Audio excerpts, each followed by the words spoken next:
Hi hello అందరికీ నమస్కారం.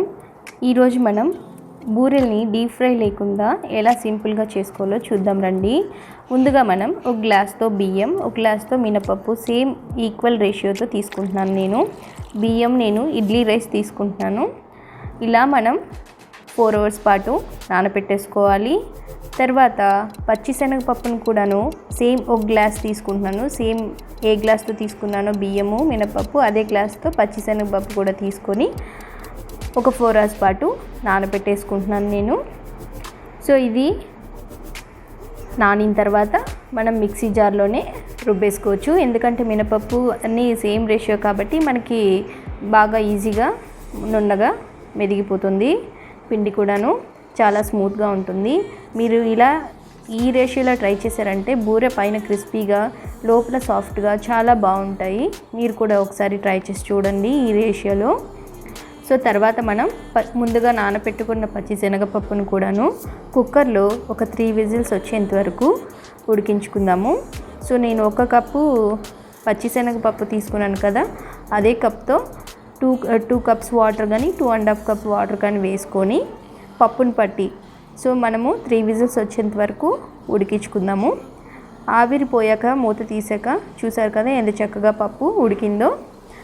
మీకు ఎక్సెస్ వాటర్ ఉంటే వడకట్టుకొని పప్పుని ఇలా ఒక స్మాషర్ సహాయంతో నున్నగా స్మాష్ చేసుకోండి. తర్వాత అదే కప్పుతో బెల్లం తీసుకోవాలి. నా దగ్గర ఇలా ఒక బెల్లం ముద్ద ఉంది. దీన్ని నేను తురుముకుంటే నాకు ఈజీగా 1 cup వస్తుంది. సో దీన్ని పప్పులో వేసామంటే ఒకసారి స్టవ్ పైన మనం దీన్ని బెల్లం వేసి కరిగించామంటే పిండి లూజ్ అవుతుంది. మనం అలా ప్యాన్ నుంచి సపరేట్ అయిన తర్వాత ఇలాచీ పౌడర్ కూడా వేసుకొని మనము స్టవ్ ఆపేసి కొంతసేపు చల్లారి పెట్టుకుందాము.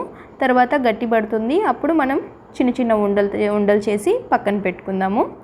తర్వాత మనము రుబ్బి పెట్టుకున్నాం కదా పై పిండి, దాంట్లో చక్కెర కొద్దిగా సాల్ట్ వేసుకొని బాగా బీట్ చేసుకోవాలి. షుగర్ వేసుకుంటే పైన పిండి కూడా కొంచెం మనకి చప్పదనం లేకుండా కొంచెం బాగుంటుంది. తర్వాత మనకి ఎర్రగా కూడా వస్తాయి బూరెలు.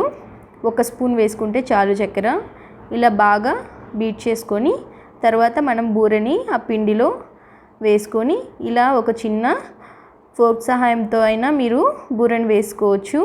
లేదా మీ వేళ్ళ సహాయంతో అంటే 3 వేళ్ళు నేను చూపిస్తున్నాను కదా, ఇలా మీరు చక్కగా బూరెని ఆయిల్లో అయినా మీరు ఫ్రై చేసుకోవచ్చు. లేదా నేను ఇప్పుడు చూపిస్తున్నాను కదా గుంత పొంగనాల ప్యాను, అందులో మీరు కొంచెం ఒక్కొక్క స్పూన్ ఆయిల్ వేసుకుంటూ బూరెని ఇలా ఫ్రై చేసుకున్నామంటే చాలా ఈజీగా మనం బూరెలు తయారు చేసుకోవచ్చు. ఇక్కడ మనం ఎక్కువ ఆయిల్ యూజ్ చేయడం లేదండి. ఒక్కొక్క బూరెకి 1 స్పూన్ ఆయిల్ అయితే మనకి ఈజీగా సరిపోతుంది. అండ్ ఆయిల్ కూడా ఎక్కువ పీల్చలేదు. నేను వేసిన ఆయిల్ కూడాను మనకి అలా ఆ గుంతలోనే ఉండిపోయింది. ఇలా ఒక సైడ్ కాలిన తర్వాత మరోవైపు స్పూన్ సహాయంతో తిరగవేసుకుంటున్నాను నేను. సో ఇక్కడ మనం ఎటువంటి టెన్షన్స్ పడవలసిన అవసరం లేదు. చాలా ఈజీగా అయిపోతుంది. ముఖ్యంగా జాబ్ పర్పస్ పైన మనము కొంతమంది బయట ఉంటారు కదండి, అలాంటి వాళ్ళు ఏంటంటే ఇలాంటివి చేసుకోవడానికి కుదరక లేదా తెలియక చాలామంది చేసుకోరు. అలాంటి వాళ్ళు తప్పకుండా ఇలా నేను చెప్పిన విధంగా ఒకసారి ట్రై చేసి చూడండి. చాలా బాగుంటుంది. చూసారు కదా పైన క్రిస్పీగా లోపల సాఫ్ట్గా వేడివేడిగా బూరెలు అస్సలు నమ్మలేరు. ఇది డీప్ ఫ్రైలో చేసినట్లే ఉంటాయి అసలు. సో మన వీడియో కానీ నచ్చినట్లయితే తప్పకుండా సబ్స్క్రైబ్ చేసుకోండి. And thanks for watching.